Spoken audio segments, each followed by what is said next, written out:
परिस्थिति पे जब हम बात करते हैं ना तो सर सबसे पहले गरीब की थाली नजर आती है। गरीब की आप फॉरेन एक्सचेंज रिजर्व कुछ भी रख लो, लेकिन अगर गरीब की थाली में ऊपर परिलक्षित नहीं हो रहा है तो फाइल भी किताबी है और गांव भी किताबी है।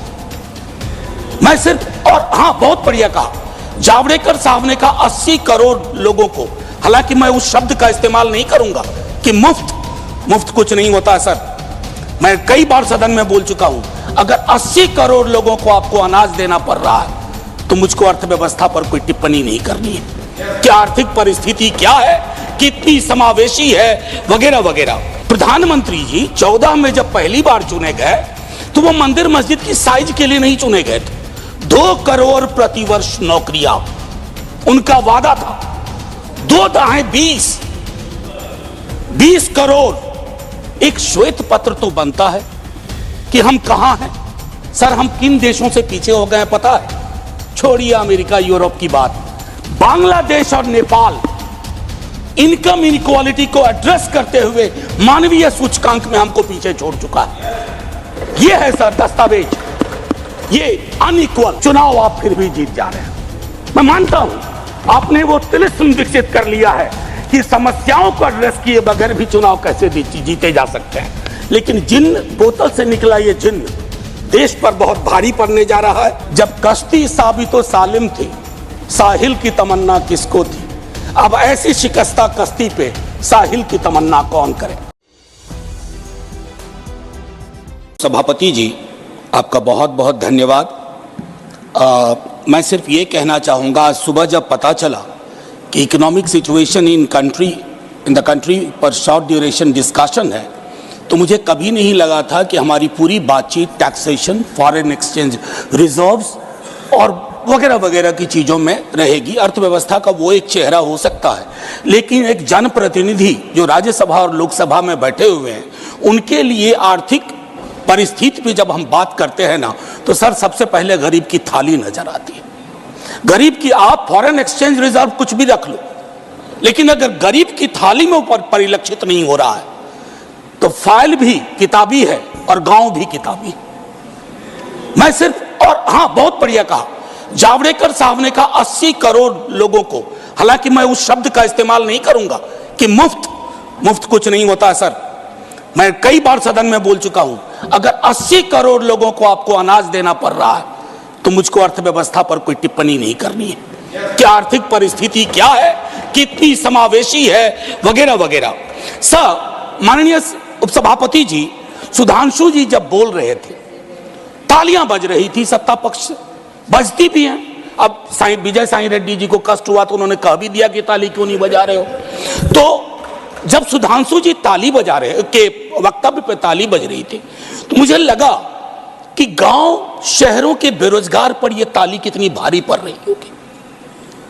प्रधानमंत्री जी 14 में जब पहली बार चुने गए तो वो मंदिर मस्जिद की साइज के लिए नहीं चुने गए थे। 2 करोड़ प्रतिवर्ष नौकरियां उनका वादा था। 2 दाएं 20 करोड़। एक श्वेत पत्र तो बनता है कि हम कहां हैं।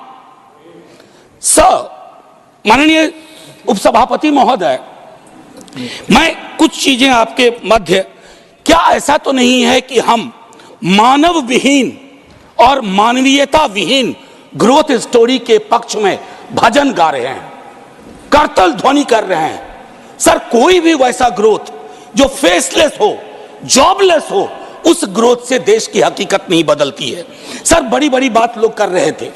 अभी पिछले महीने ये खूबसूरत किताब आई है, वेल रिसर्च्ड। आधी किताब में सर रेफरेंस है, ये है अनइक्वल। सर हम किन देशों से पीछे हो गए हैं पता है? छोड़िए अमेरिका यूरोप की बात, बांग्लादेश और नेपाल इनकम इनइक्वालिटी को एड्रेस करते हुए मानवीय सूचकांक में हमको पीछे छोड़ चुका है। यह है सर दस्तावेज, ये अनइक्वल। स्वाति नारायण की बीते दिनों बिहार में एक जातिगत सर्वेक्षण हुआ। मैं चाहूंगा तमाम हमारे भाजपा के मित्र, उनको ना उससे मतलब ना हो, उसके प्रति विरोध हो, लेकिन एक बार उस दस्तावेज को पढ़िए, क्योंकि उन आंकड़ों में नंबर के बाद आर्थिक सामाजिक परिवेश भी जाहिर हुआ है। और तब प्रधानमंत्री जी पुनः ले जाऊंगा 14 में, बिहार गए थे, बिहार को स्पेशल स्टेटस की बात वो करके आए थे, हाजीपुर, दरभंगा, पटना। सर, बिहार को आपकी जरूरत है माननीय सत्ता पक्ष।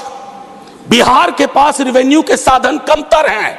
बिहार को लेबर सप्लाई स्टेट के नजरिए से मत देखिए, बिहार को स्पेशल स्टेटस दीजिए। क्योंकि अगर आप इस किताब का विश्लेषण करें, सरकार के आंकड़ों का विश्लेषण करें, तो आपको साफ दिखेगा कि बिहार, झारखंड, उत्तर प्रदेश और मध्य प्रदेश देश के बाकी राज्यों से पिछड़ रहा है। उसके अलावा दूसरा पहलू कहता हूं माननीय उपसभापति महोदय, इस किताब में बाबा साहब भीमराव अंबेडकर को धृत किया गया है नॉर्थ साउथ डिवाइड के संदर्भ में भी।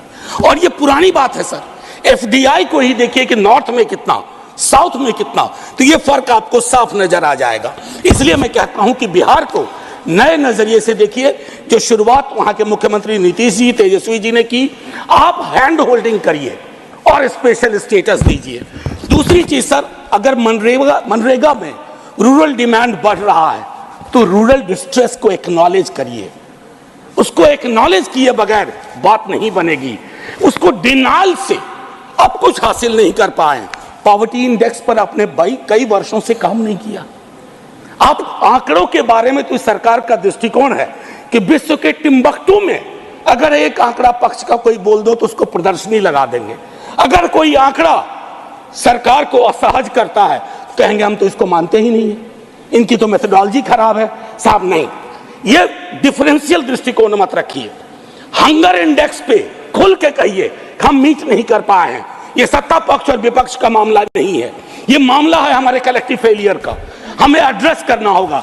आपको असल में लग गया है सर, बस 1 मिनट लूंगा माफी के साथ। सर, आपको असल में लगता है कि आप इनकम इनइक्वालिटी की बात ना करें, पॉवर्टी रिडक्शन की बात ना करें, अनएम्प्लॉयमेंट एड्रेसिंग की बात ना करें, चुनाव आप फिर भी जीत जा रहे हैं। मैं मानता हूं आपने वो तिलिस्म विकसित कर लिया है कि समस्याओं को एड्रेस किए बगैर भी चुनाव कैसे जीते जा सकते हैं। लेकिन जिन बोतल से निकला ये जिन देश पर बहुत भारी पड़ने जा रहा है। वेल्थ टैक्स को लेकर के, इनकम इनइक्वालिटी को लेकर मैंने कहा, वेल्थ टैक्स 16 में आपने अबॉलिश कर दिया। किसानों के बारे में सर मैं कहता हूं, आप कहते हैं शेयर बाजार उछल रहा है, बड़ी तारीफ होती है सर। शेयर बाजार उछले और एक किसान आत्महत्या कर ले, एक युवा बेरोजगार आत्महत्या कर ले, तो आप किस चीज को कहेंगे सर? और कुछ नहीं कहना चाहता।